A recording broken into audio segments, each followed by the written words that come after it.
Welcome to episode 76 of the Band Hive Podcast. You're listening to the Band Hive Podcast, the #1 online resource for DIY bands to learn about the music business and touring. If you want to turn your band into a lean, mean touring machine, you're in the right place. Now, let's get this show on the road. It is time for another episode of the Band Hive Podcast. My name is James Cross, and I'm here with Matt Hose of Alive in Barcelona, and I missed my chance. You were taking a sip of coffee, and I was hoping I could get you to do a spit take, but it didn't work, so my day's ruined. But how about you, Matt? How's your day going? Well, better than yours, apparently. So, I mean, I've been stumbling and fumbling over every word that I've spoke this morning, so hoping that my fat tongue decides to wake up as well. So, he hasn't got the memo that it's morning time. We're supposed to be recording now. Yeah. Well, I do have the advantage also of being 2 hours ahead of you, so my tongue thinks it's actually like almost lunchtime because it's almost 10 here. So, yeah. But I feel your pain because there have been days where I've had to get up on an early morning call. I used to have 8 a.m. meetings every week when I lived in California because time zones. So I feel your pain. Just for the record, you did not ruin my day. I'm just poking fun at you. I don't want the listeners to think that I'm mad at you. That's all right. I would have gotten over it. That's good. That's good.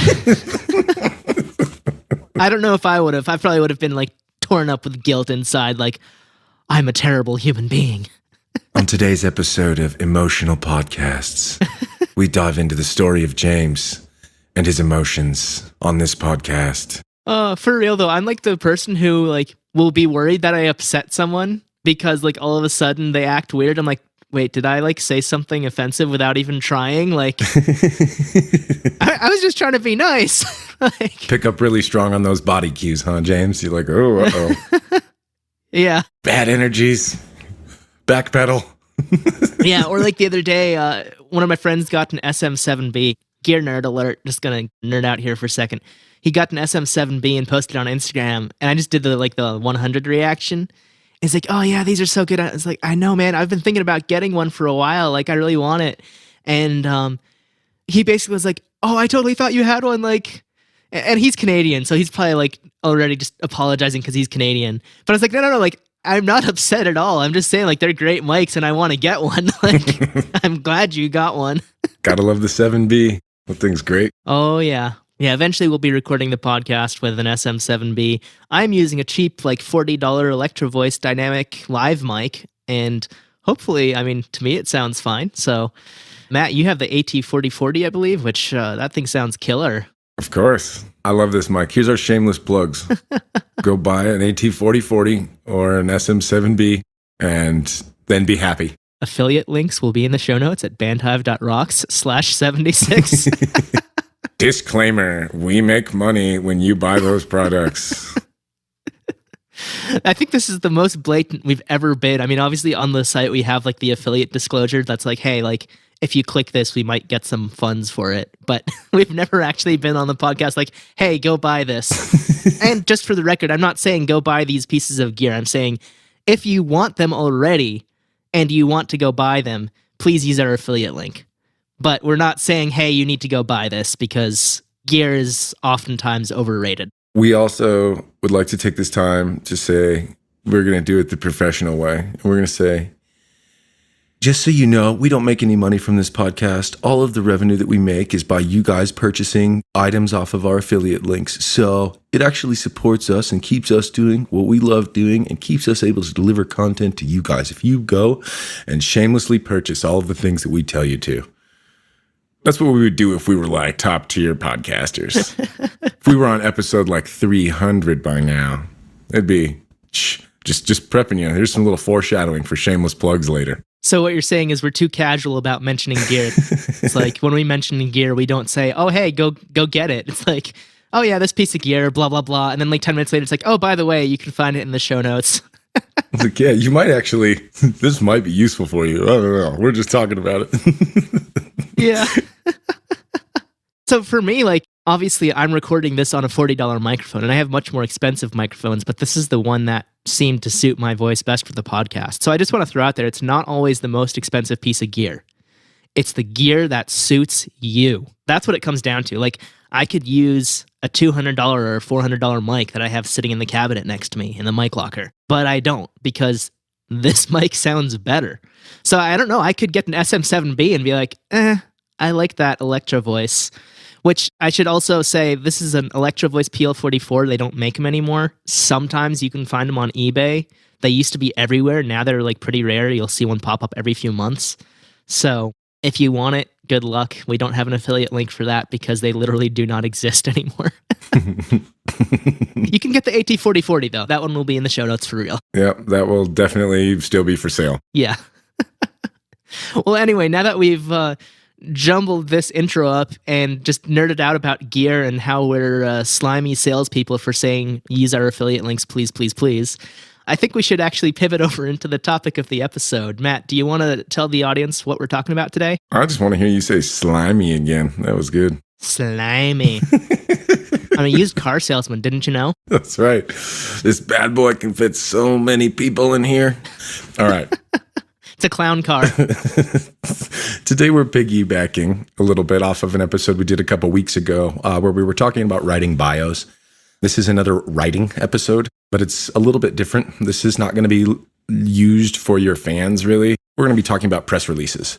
A press release is a very, very important part of your band, your brand, how you are presented to other businesses inside of the industry or really in the partner industries that you're going to need to work with. If you're a band, if you're a business, you need to market. When you get on Facebook, you have a news feed. You have news articles. You know, these articles, these stories, these one sheets, they're all written by press people. So how do you get in contact with those press people? How do you get these press people to write about you? Well, you do it with a press release pitch, essentially.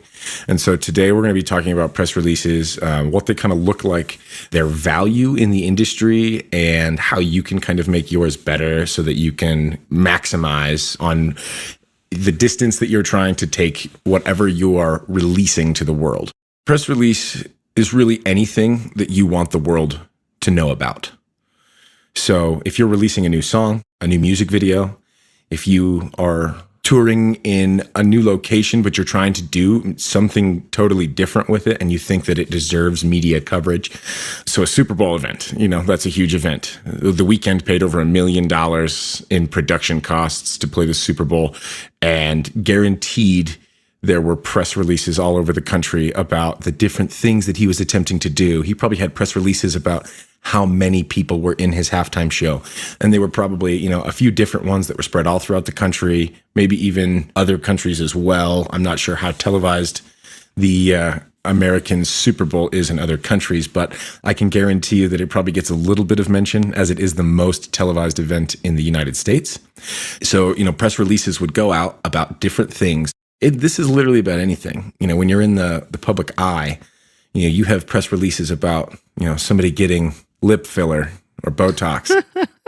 It's like, oh, you have press releases about Kylie Jenner's new perfume. You have press releases about people traveling. And the goal is to basically to get attention. That's what a press release is. So what do you put in a press release?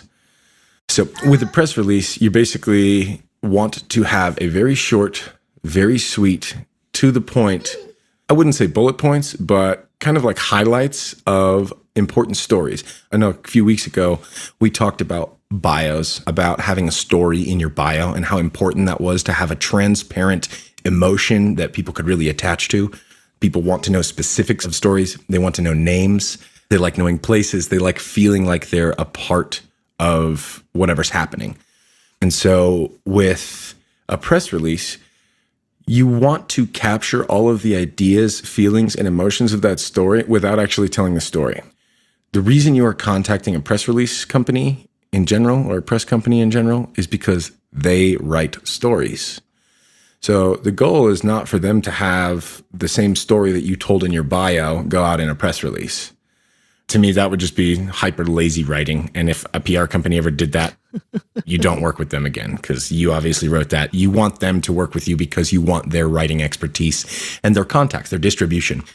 So basically, you're going to want the short, sweet SparkNotes version, the abridged version of your story, your bullet points, your footnotes, essentially all of everything packed up into a nice little package. They want it short and sweet because they want to be able to read it quickly and find if there's a story there. If there's a story there and a good one, if they find that this is something that can be marketed to the world, then they will. They absolutely will.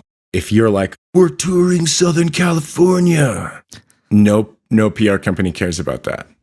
But if you are trying to redefine the way lighting at venues works and you have a very unique performance that is optically driven, you might be able to find ways to have a short, sweet elevator pitch that you send off to a PR company that essentially is going to get somebody to be like, oh, this is actually interesting. And this might spark the ears and eyes of listeners and readers to actually, to go and attend your show. So that's always the goal. PR releases, these press releases, they're all marketing. So what you need to do is, just like with all marketing, find out what your branding is, find out how you want to be portrayed, and then to find out what exactly it is, what item, what piece of press needs to go out to the masses. And then once you have all of that information, then you can work on that launch. And then it's really important to make sure that whatever your press release is, that you actually deliver on that. If you're a baker and you're developing the world's first gluten-free flour, that's important news. And then when it comes to it, when somebody with celiac disease comes up to test your flour, it better be gluten-free. You better be able to stand and deliver, because once you've been put up on this pedestal, you have the spotlight. Once you have the spotlight, now it's time to perform. So a press release is a very, very, very important piece of the puzzle when it comes to literally everything you do, from music videos to song releases to touring to album releases to any single piece of content that you believe the world should hear about. And if you truly believe in your product, that should be everything. Yeah, absolutely. And just for those who didn't catch the episode a few weeks ago about bios, if you haven't listened to that one yet, it's episode number 74, The Most Important Thing You Can Write That Isn't a Song. So you can go check that one out in your favorite podcast app, whatever app you're listening in right now, or you can go to bandhive.rocks/74 to find the show notes and listen to the episode on our site. So Matt, you're talking about all these things that should be in a press release. You mentioned, it might not make sense to say, hey, we're touring Southern California, let's do this. But some of the things that I think a lot of smaller artists might think are worthy of a press release. And, this is where if you have a publicist, the publicist will be honest with you and say, yeah, this isn't something you should send out. But things like if you put out new merch items, that's not really a press release thing, unless it's a specific collection and you're a slightly larger artist and you're like, this is a themed collection of these items. Local shows, like you touched on Southern California, that's not really a thing. If it's a big tour, sure. But if it's just 3 shows a weekender, probably not worth a press release. Or what you ate for lunch. This isn't Twitter. Yeah. It's for the pivotal moments in your career. So everything you mentioned, Matt, an album release, a song release, or announcements of an album or a song or a single or whatever, that kind of stuff. The big things. It's really interesting because every different item in your band, or I guess just in your business in general, they have an avenue that they need to go down. So like you were mentioning with merch, putting out a press release for a new merch item doesn't really make sense. No press companies are going to be like, oh, have you ever seen a press release that says Metallica has a new shirt? Oh, Taylor Swift has a new vinyl. No, you don't. You don't see these. But if you are a diehard fan and at some point you have signed up with an email list, or you are in some type of exclusive, some artists run different programs where you can, send in email addresses, phone numbers, or whatever, and you can be a part of exclusive groups, which is a big part of what we try to encourage is, find an avenue to deliver exclusive content, and that creates more demand for it. You don't do that with, a press release. A press release is for those big, huge moments, those moments where you have prepared, you have practiced, you have all of your ducks in a row, and now it's time to send out your press release so you have the opportunity to capitalize on all the hard work that you've done before. A press release is one of those things, it's like getting into the seat on a roller coaster. You've been standing in line for the last 45 minutes and you're finally getting up to it. This is buckling your seatbelt. You are ready for launch. And really, you might have to test the waters, but it's important to know which of your items are going to be geared towards a press release and which of your items are going to be geared towards an email blast. Or, like you were saying, James, might just be a Twitter post. People don't need to hear what you had for lunch in a press release. They might totally want to hear that on Twitter. Yeah. So it's all about what platform you're delivering. Or if you're on Instagram, they might want to see what you had for lunch. Right. Yeah, here's a beautiful picture. Before it goes down, obviously. Yeah, and I want to add something else to this that wasn't on the outline, but it made me think of it. Your bio and your press release have similar but different purposes. The bio is for anyone who looks up your band. The press release is typically not going to be seen by your fans. That's only going out to people in the journalism world. So bloggers, newspaper writers, magazine writers, maybe Spotify playlisters. It all depends.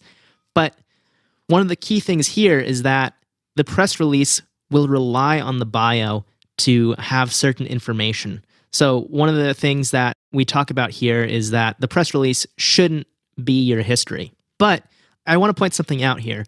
You don't need to have a publicist to have a press release. You can write a really formal press release, or you can write something that's a little more dialed back. And we'll have an example for you in the show notes that you can go download for free. It's just like a Google Doc that you can make a copy of and you can adapt it to your band. But one thing it made me realize is that a lot of artists on SubmitHub don't take advantage of press releases. Because on SubmitHub, you have artist profiles and then you have song information. And a lot of artists will just copy their artist profile into the song information. And that's not what you want to do. Other artists will have song information, but no artist information. Again, not what you want to do. Your artist profile should have your bio and all your main social media links. And then the song information should have information about that song. That is the perfect spot for a press release. Because on SubmitHub, it's saying, hey, we're putting out this song. Here's the press release for it. And you don't even have to use the formal press release format. But if you have a press release for the song, you just copy the press release, take out all the special formatting, and put it in there. And that's your song info on SubmitHub. On that note, if you want to learn more about how you can get a really great approval rate on SubmitHub, check out episode 63. It's called SubmitHub Success Strategies. Ugh, that's a tongue twister.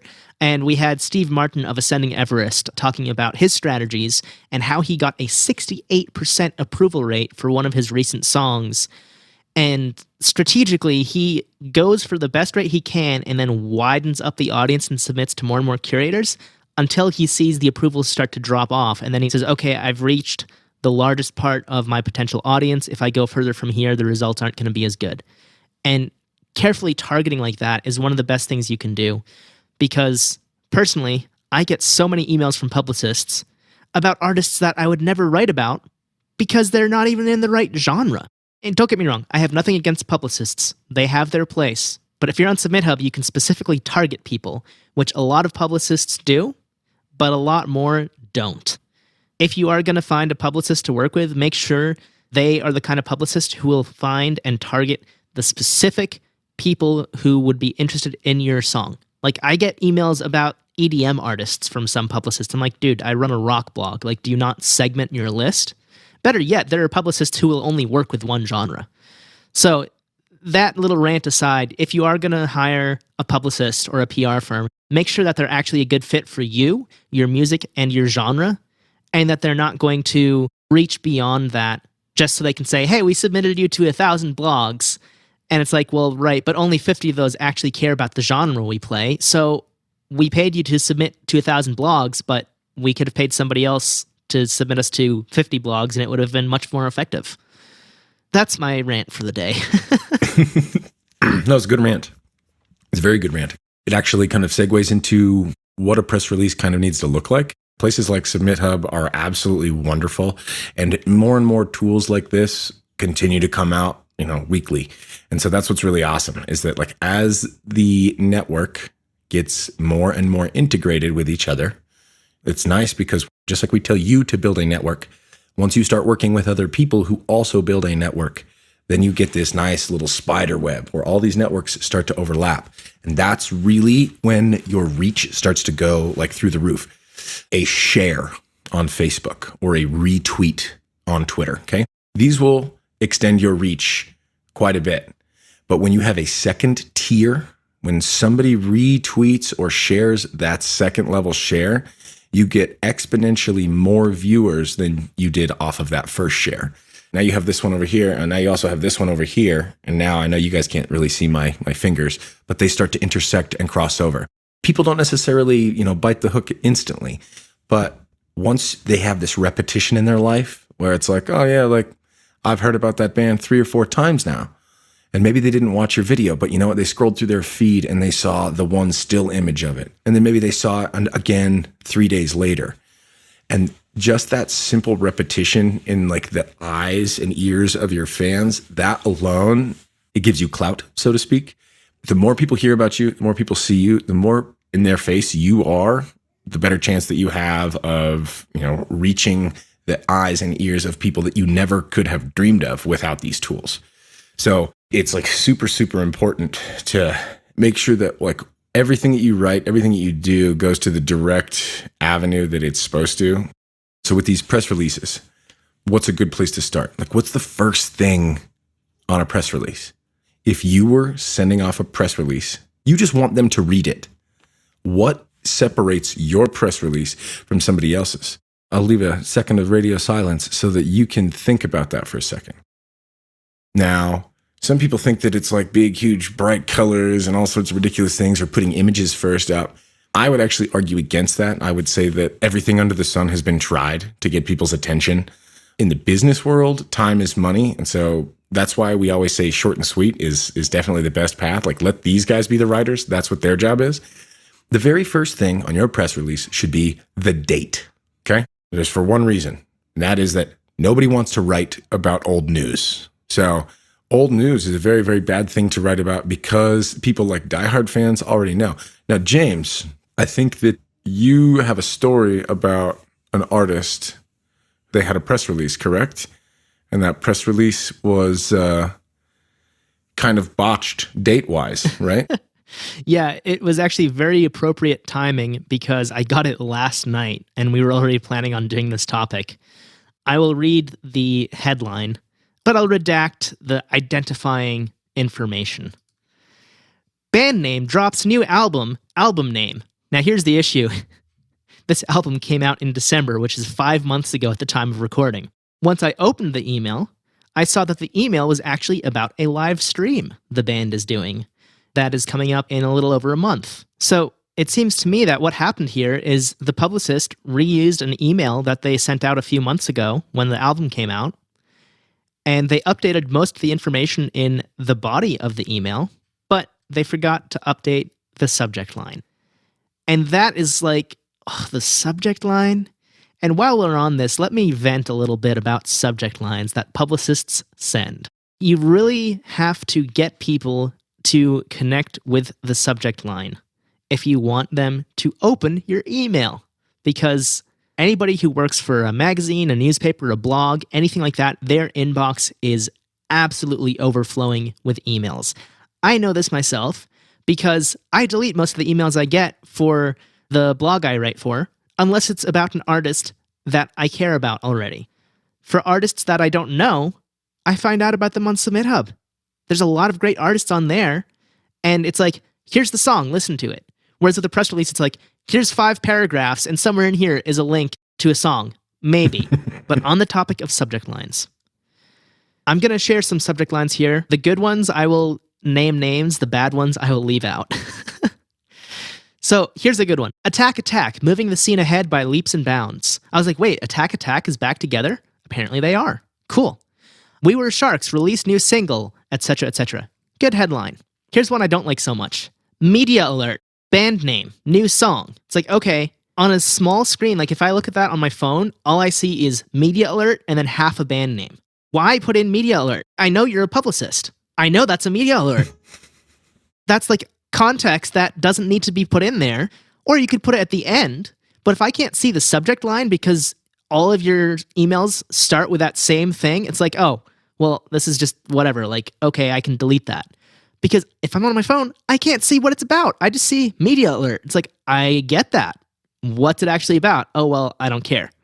Here's another good one. This is a good one. AFI announces new album Bodies, plus shares 2, and that's where it cuts off. So you want to catch people's attention in that first bit because you only have so many characters, and it'll depend on what email app people are using for the exact amount of characters. You never know exactly how many they're going to see. But my point is, you need to have people pay attention. You need to catch people's attention with a good subject line right away. If you don't do that, it's going in the trash. Absolutely. People don't want a history lesson. These guys want the spark notes. Telling people that you started your band in Lansing, Michigan in December 2019. Nobody cares. Maybe the people inside of Lansing care. But the same level of excitement will be like the equivalent of when you see somebody that has a license plate from like a state that you've lived in before. You're like, oh, they're from there. Okay. And that feeling's gone.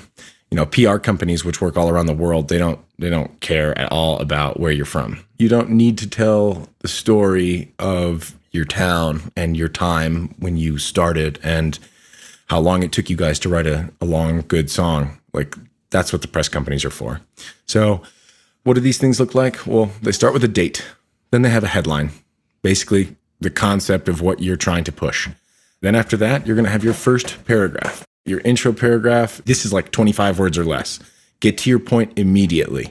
I'll use our music video Zombies as an example. If we were writing a press release for Zombies, new video about people constantly using their phones. Okay, I would word it to sound quite a bit better than that, but that's the gist. Okay, I would make it sound a little bit better. It's like, oh yeah, about addiction to technology, about, living life, not paying attention to our surroundings. Just like a really short and sweet. It's like, oh, okay, this is a new music video, and this is what the concept of the video.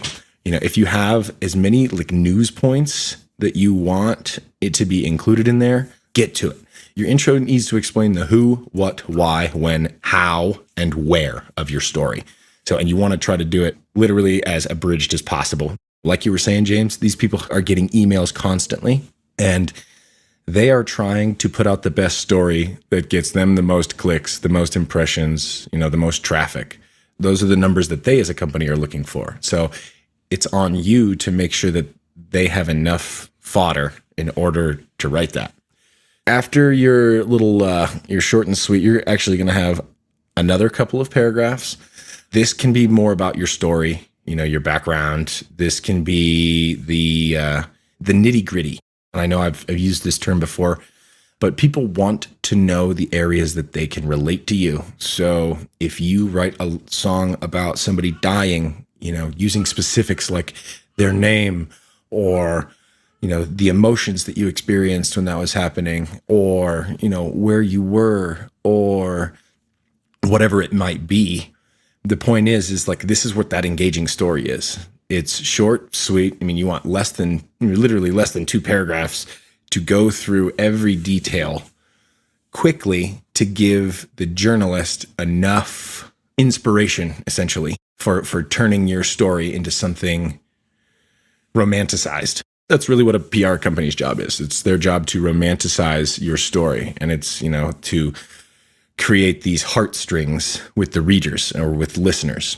And so, when, like, if you're releasing a new music video and you have these visual concepts that you want to get across, it's really important to explain that in these second and third paragraphs.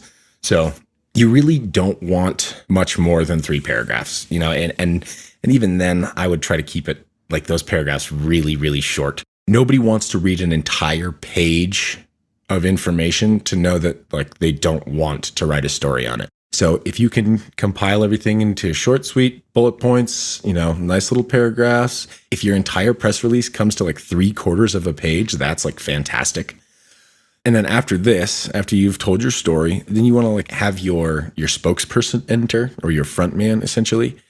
Press releases, I'm sure every one of you have read one at some point in time, and they almost always have some quote from one of the members of the band about the story. Now, it could be about, where you were when you wrote this song, not physically, but where you were emotionally when you wrote this song. It could be, how you wrote the song. It could be the goals of the song. It could be the goals of the music video where you're like, oh yeah, this song has this music, but really the video is what we really want people to fall in love with. And maybe you sit there and talk about, it's like, oh yeah, we wrote this song as a means for people to start focusing more on the people that are around them, to put down their phones and to start engaging in conversations with each other, finding ways to bridge the gap. Instantly I start saying this and everybody, people get excited about it. And on top of that, if they read the press release first, then they're very interested in actually watching the movie because they understand what it's about. It's kind of like getting a book and reading the back of the book. You read the back of the book and you know what the book's about, right? You're like, oh, cool. Like maybe I like this book. Maybe you won't. You should always read the back of the book before you read the book. That's people say don't judge a book by its cover. That's a lie. Definitely 100% of the time, judge a book by its cover. Just like you would judge a song by its press release. If you don't have the song, then all you have to go off is these other people's words. So you have these beautiful words. If you can write the beautiful words, fantastic. If you can't, make them short and sweet, send them off to a PR company, let them write the beautiful words. So that's where your quotes are going to be. After that, this is where you put your shameless plugs. You're going to be like, oh, here's where our Spotify, here's our websites, here's our this and that, here's the link to our video or whatever the press release is for. Here's the information. If it's about a new tour, here's where you can go for our tour dates. If it's about a new song, here is the song. If it's about a new video, here's the video. Then after you get to all this, you have essentially what you can be like your closing quote, which is another quote from whoever your frontman is or your business-oriented person that kind of comes back in and solidifies everything that you've said prior to this. And then your last thing that you should have is just like your salutations. Like it's your conclusion. Sometimes this is like some type of closing endorsement, maybe. Like there's a lot of different things you can do here. Sometimes you can even leave this off entirely. Since brevity is also very, very important, this is going to be on you to figure out. It's like, oh, do we want this closing paragraph? Maybe you've had some news stories run on you in the past and you have some good quality quotes from other people who have endorsed you in the past. Maybe at that point, it's a good time to like, oh, here's a 15-word, whatever, a little blip that somebody else said about our band in reference to this song or in reference to this concept. And just as a little means of like, hey, here's a little bit of affirmation from your peers, press company, like, oh, here's another press person that wrote this one little nice thing about us. Those are nice things to include too, but like never more than one of them. You don't want to be like, oh, look at all these other PR companies that have said good things, because then these people are going to go, okay, well then why are you trying to reach out to a new PR company? It seems like you already have a good outreach with them. So, with your endorsements, keep it short and sweet. And then everything is over. And then at the end, you have contact information as well. And this is more personal contact information. This is definitely a business thing that you need. Emails, personal emails, band emails, and something that is checked regularly, something that you do get push notifications on. It is very important to respond to press people immediately. Press people are like fish. They have like a billion things happening to them at once. They're overstimulated. They are overworked. And there's way too many fish in the sea that are constantly trying to get them to play their music or to write a press release about them. So you have to make sure that your contact information is on that press release. Just like it's very important to start with the date so that people know not to write about old news. It's very important to have your contact information so that they can write back to you. This seems like it should be very, very common sense. But if you miss one of these important items, you're talking about the difference between somebody deleting your email or not.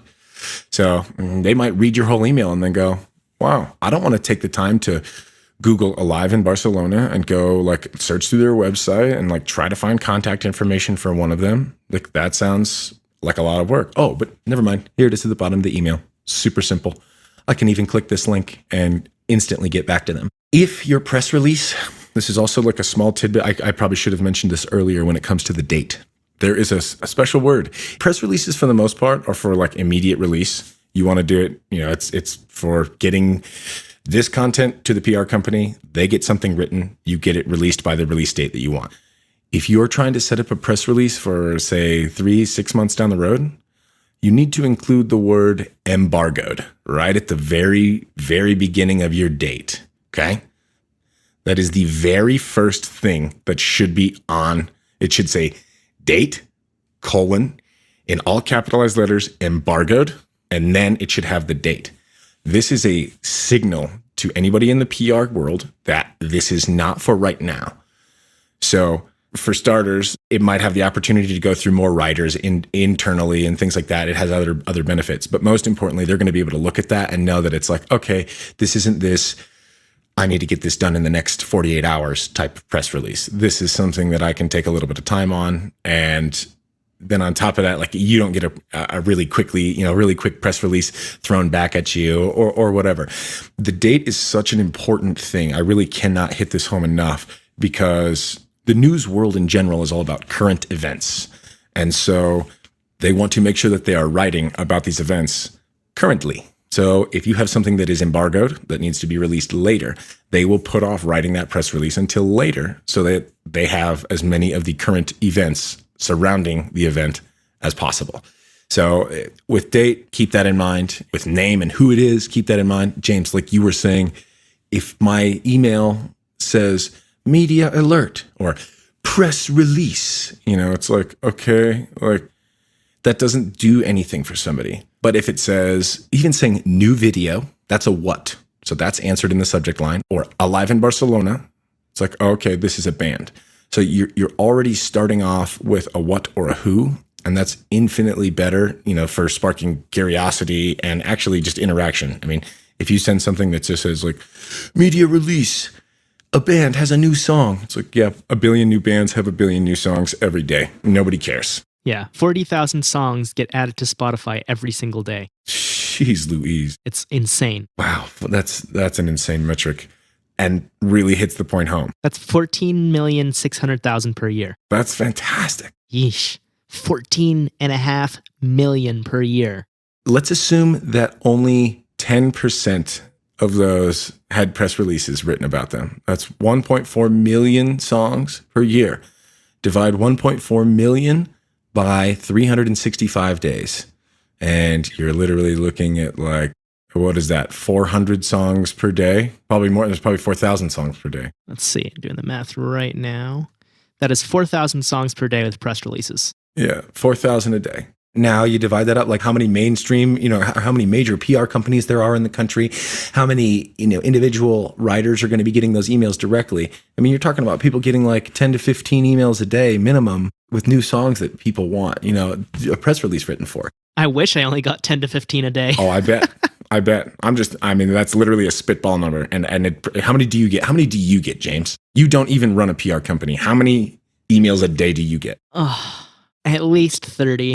I mean, it depends. Like weekends aren't as bad, but like Mondays and Fridays are probably 30 to 40. Right. And then imagine being an established PR company. Yeah. Oh, the headache. And then there's also the people who like will just spam any email. Like I have a specific email for the blog I write for. And then all of a sudden, like on a different email of mine, particularly one of my business emails, I keep getting press releases from somebody in France who thinks I run a radio station. It's like, dude, this is my music studio's email. Like, did you even look at my website? And I'm floating around on some list, so I can tell one person to take me off the list. And then like a week later, I get another email from somebody else in France who bought the list, which is, especially in Europe, against privacy rules. Like there's actually laws against that. It's called GDPR. But apparently people in France don't care. Because it's only France. It's not like it goes to Germany. Like it's just French DIY artists and publicists. And it's not the reputable ones. So just out of curiosity, do you ever open those emails? Only to tell them, hey, never email me again and report spam. Because it's the wrong email. Yeah, right there. That's perfect. Just like if they had not included the correct date, if they had not included their contact information, it's like if you're contacting the wrong place, this is instantly going to get you written off. So like, I know that I've said a billion times over and a billion times again, you need to put your best foot forward.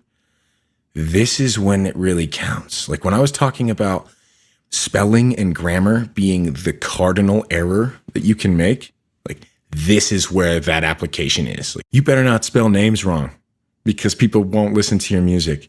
You better not have the wrong date You better include your contact information. Otherwise, these people are going to look at you and go, these people are not professional. They're not ready to compete at this level of the game.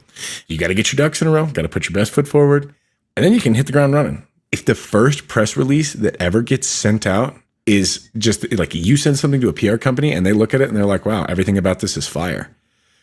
That's the perfect way to make a first impression. You never get a second chance at making first impressions. And so like, if that means that everybody in your band needs to read through your press release, or maybe you, like one of you guys or girls, want to take it to your mom, or if any of you have good relationships with your old English teacher in high school, like use these resources.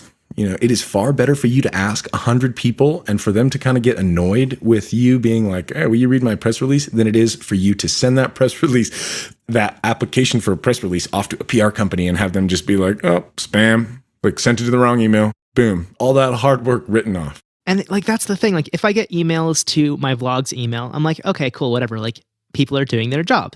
They're emailing me about stuff. And it's a rock blog. But then when my music studio gets emails about getting radio airplay for an EDM act, I'm like, dude, where did you find my email? Like, I even had one artist arguing with me, being like, no, you're a radio station. I'm like, no, I'm literally not. Like, this email is for my music studio. I'm not a radio station. Like, I don't know where you got this email. And like, no, we're going to keep sending you stuff. It's like, dude, no, just quit bugging me. Like, they were really aggressive about saying, no, you're lying. You're not a music studio. You're a radio station. Like, I think I know what my business is. Like, can you read my email signature? Like, it literally says Pinnacle Pro Sound. So, above all, like, if somebody asks you not to email them anymore, respect that. Like, and I mean, it doesn't really matter since I don't deal with EDM, but like, if they were a rock artist, that would have prevented any further coverage from me. Even if they did email the correct address in the future, I would have been like, no, those guys are jerks. I'm never dealing with them again. Because it's EDM, they didn't lose anything anyway. But people do make mistakes, that happens. So if somebody emails the wrong email, I'm like, okay, whatever. But if they then get aggressive and try to tell me I run a different business, and it's like, no, I know my business, then no, like, I'm never going to work with that band because they were disrespectful. That's what it comes down to. Let's put it this way. If you're going to email someone, do your due diligence and make sure that the person you're emailing is actually active in whatever field you think they're in. So when somebody emails me saying, we want you to play our song on the radio, I can tell that they never even looked at my website. It's like, no, you have no idea who I am and you're emailing me? Sorry, see ya.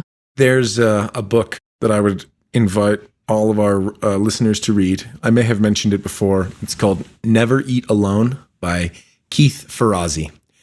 2 R's, 2 Z's. Now, the reason I remember that is because he specifically mentions it in his book. Now, Keith Ferrazzi was the youngest CEO ever of a Fortune 500 company. He has a book called Never Eat Alone. It's a book about the power of networking and about how to maximize on networking. So if you haven't read that book, I would highly recommend it. But in that book, he specifically talks about somebody sending him an email. And in his email, it was somebody that he was kind of excited to work with, if I recall the story correctly. But when they emailed him back, they spelled his last name wrong. And for him, that's a really big pet peeve. And you never know what people's pet peeves are. And so this was somebody he was excited to work with. He was eager to work with. And then what happened? He never responded to the email because his name is literally printed everywhere. At the time, he was one of the largest bloggers in the world. He had written books. He was a CEO of a Fortune 500 company. Somebody writing an email could have Googled his name and found it 100 times over. So for them to have sent this email, and he'll remember it. He remembers that this guy sent an email that had like 1 R and 1 Z instead of 2 R's and 2 Z's. And instantaneously, this person that he wanted to work with, that feeling diminished just because like this person wasn't even willing to take enough time. They had such this high time preference, like they wanted to get it out immediately instead of taking a little bit more time, making sure all of the T's were crossed and all of the I's were dotted and sending it off and doing it properly. He shot himself in the foot. Like the guy already had this preconceived notion. Keith Ferrazzi was like, oh, I have this like really good idea in my head. I have good vibes about this person. And then he sent him an email, spelled his name wrong, and instantaneously all of his preconceived notions were shattered. And it was such a shattering experience that he was no longer willing to even respond to the email with this person. And that's what you face as an individual, as a band. Like, if you're responsible for sending off whatever to professionals, when a professional comes to you and asks for something, you need to know what it is and you need to know how to deliver it. And this goes for every aspect of your business. When you need to know what a stage plot is. You need to know what an LDM is. You need to know what a stage manager is and what their responsibilities are. You need to know what backlining is. Like, you have to know these things. When people come and look at you and they ask you a question and you can't answer it because you haven't spent enough time in your own business, you're not going to succeed. This industry is savage, and that's all there is to it. The music industry is the Wild West. And I mean that from the bottom of my heart. That is, like, the music industry is the Wild West, and the only people that survive are cowboys. You got to work hard. You have to know what you're talking about. You have to know the facets of your business. When somebody asks you for, do you have any imagery that you'd like to have displayed on the screens? Yes, I do. Here is my band's logo. Or here's a clip that you can run on 30-second loops while we're playing. Like, whatever it is, like different venues, different people, different stage managers, they're all going to have something slightly different, that, a different way that they do things. The life of the musician is hurry up and wait, be flexible, be malleable. You have to wait for your time to shine, but you're always given that time to shine. So with each and every individual interaction that you have with these people, with your PR companies, your time to shine is by making sure that your spelling is correct, by making sure that your punctuation is on. And if that means that you have to take an extra day to email it to 50 people to ask them to read it, then do it. Your due diligence is required, so be diligent. Absolutely. And first, I just want to say the book will be available. I'm sure it's on Amazon. If you go to bandhive.rocks/76, you can find a link to it there in the show notes. And again, we will also have a free press release layout linked there. No gate or anything like that. It's just going to be a link to a Google Doc that you can make a copy of. And there's actually two different formats in there. There's the one that most publicists and labels use, the more formal one, and then there's an informal one, which is more like a one-on-one thing that you as an artist could send out to somebody. They're both similar, but they definitely have their differences. Now, Matt, you had mentioned earlier that it's common sense to, at the bottom of your email, have your contact information. Absolutely agree with that. But when you were speaking a minute ago, I remembered something else that, to me, and I'm sure to you, is common sense. If anybody is sending out a press release, never use CC in your email. Never carbon copy people, because that is the fastest way to annoy somebody who gets far too many emails as it is to see, hey, I'm on this list with 200 other emails. Who's going to start emailing me now? Ideally, you use a mailing list provider like MailerLite or ActiveCampaign for any press releases. And this is for like legal compliance issues. Those platforms will make sure that you're compliant. If you don't do that, though, at the very least, put everybody on BCC. And when you do that, in the US, you must have an easy way for people to unsubscribe, very clearly marked in your email. Usually that's with an unsubscribe link. All the big, legit mailing list providers, like I mentioned, MailerLite and ActiveCampaign, they will automatically have that link in there at the bottom of every single email you send. If you are going to use BCC, which is risky because it's too easy to CC people by accident, you really should use a mailing list provider. But if you do use BCC, at the bottom, you have to make sure to put in, if you no longer wish to receive these emails, please reply and tell me. Otherwise, you are literally breaking the law, and I doubt people are going to come after an artist and sue you, but I just want to put that out there because I don't want to see anybody get sued about something this stupid. That should be common sense. And I also want to say, we're not attorneys, we're not lawyers. This is not legal advice. This is just me saying, hey, make sure you pay attention to this stuff and do things the right way.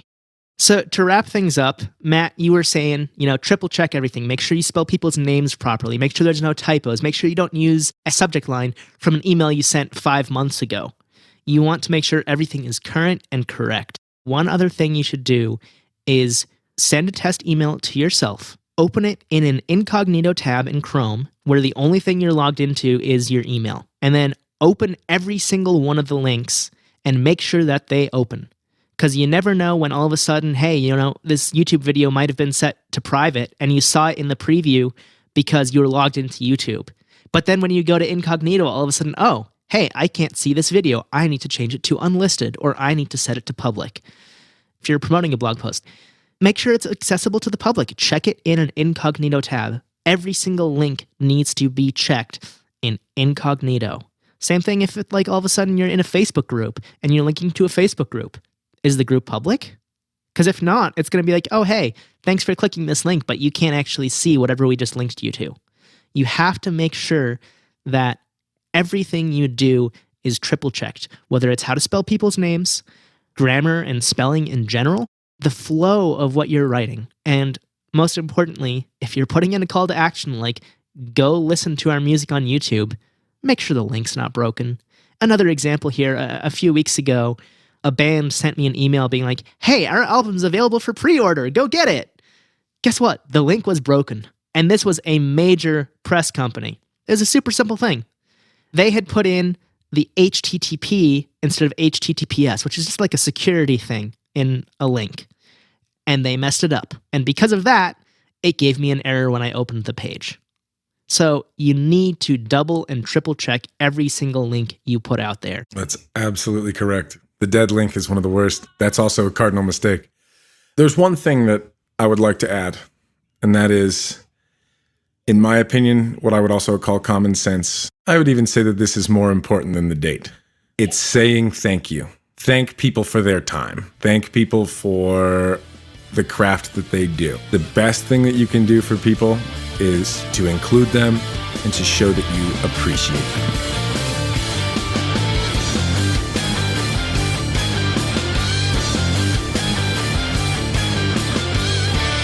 That does it for this episode of the Bandhive Podcast. Thanks so much for tuning in and listening. We really appreciate it.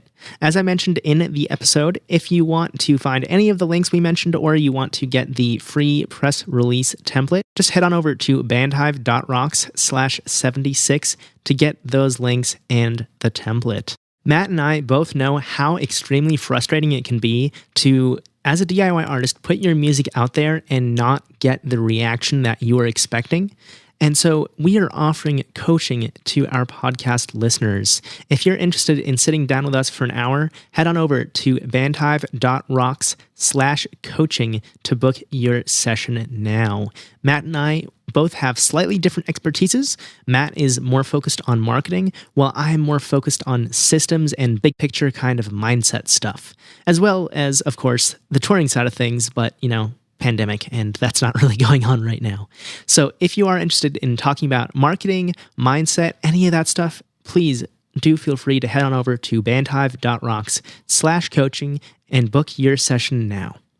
We'll be back with another episode next Tuesday at 6 a.m. Eastern Time in your favorite podcast app. Until then, have a great week, stay safe, and of course, as always, keep rocking.